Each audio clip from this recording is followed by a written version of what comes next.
Hey, Donna Schwartz here from DonnaSchwartzMusic.com, the site for practical tips and solutions to improve your music performance skills.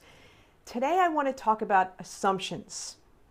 Assumptions about what? Assumptions about a lot of things, to be honest with you. I started off this recording with me playing an excerpt from the Haydn Trumpet Concerto and then an excerpt from the Close Exercises for Saxophone. And I did that for a reason. You see, because a lot of times you see me either start off just by talking or start off by playing a lick on the saxophone. But I wanted to do something just a little bit different, something a little bit out of the box, so to speak. I wanted to break you from any assumptions about what I can perform. And hopefully I did that. We don't want to put people in a box, in terms of their abilities, in terms of their style of music that they can perform, unless they want, unless they absolutely want that. So that's the first assumption. The second assumption, and these are all things that I've noticed from chatting with people on Facebook, some of the YouTube conversations I'm having as well. A lot of folks are under the assumption that they should start on alto sax instead of tenor sax. Well, for some people, that's a wise choice. For others, maybe not. I know when I've taught beginners, I usually would teach most beginners on alto. But what I did with all my saxophone players, and we're talking kids that are in third grade, I would make them audition, meaning that they'd have to be able to hold up the saxophone with a good padded neck strap and be able to get their fingers wrapped around the palm keys and the right hand side keys and be able to reach around enough so that they could press down on the regular keys. If they couldn't do that, I'd say, okay, you know what, start on clarinet. Once your hands get big enough, then you move on over to the saxophones. So for that situation, yeah, definitely start people on, on alto or clarinet, depending on hand size and such like that. But for a lot of adults, that may not be an issue, although I do have very small hands, but I do play the tenor. That's pretty cool. So for a lot of adults, it's not the same assumption, all right? When I first started playing saxophone, I started in the tenor.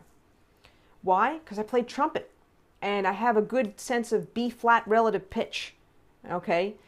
Tenor's pitched in B-flat, so that worked out really, really well. But for some folks, they may want to start on the alto. They may like the feel of it. It may feel better for their embouchure, whatever. But we can't make an assumption, unless there's a certain physical thing why we can't play an instrument. So that's another assumption I wanted to get to. Here's a third one. Assuming that you can learn everything possible about how to play a wind instrument, whether it's a trumpet or saxophone, flute, whatever, just by looking at videos online. Now, some people may be able to do that, but for most folks, and again, this is from conversations that I'm having with a whole bunch of people, it's not going to work. You really are better off starting off with a teacher, at least starting off with a teacher. Get a good foundation.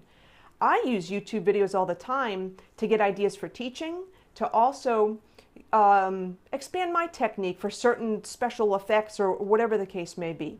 Okay, or to get ideas about stuff to play. I actually use it a lot to check out people's performances and be like, wow, that's awesome, and spread it around. That's how I use YouTube. But I personally feel with the YouTube videos, there's so many out there, and there's a lot of really great ones. It's overwhelming. And when you're just starting on an instrument, you don't know what you don't know. That sounds funny, but it's true. You don't know what you don't know. So you don't know what to look for. You don't know exactly how to start. You don't know what the next steps are. And you're not getting feedback from that person that's talking on the video. So again, another assumption.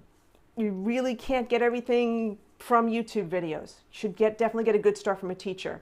And by the way, if you are interested in lessons, go to my website at DonnaSchwartzMusic.com. Click on the Contact Me button and give me as much information as possible so I can set up a free consult with you.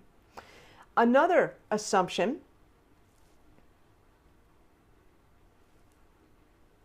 is assuming that your instrument's in tune. As soon as you blow in it, it's in tune. And a lot more woodwind players assume that more than brass players, because for brass players, we make the sound with our lips and with our air and our tongue and coordination, all that kind of stuff. Well, again, another assumption shot to hell, because the thing is that saxophone especially, man, you could just blow into this thing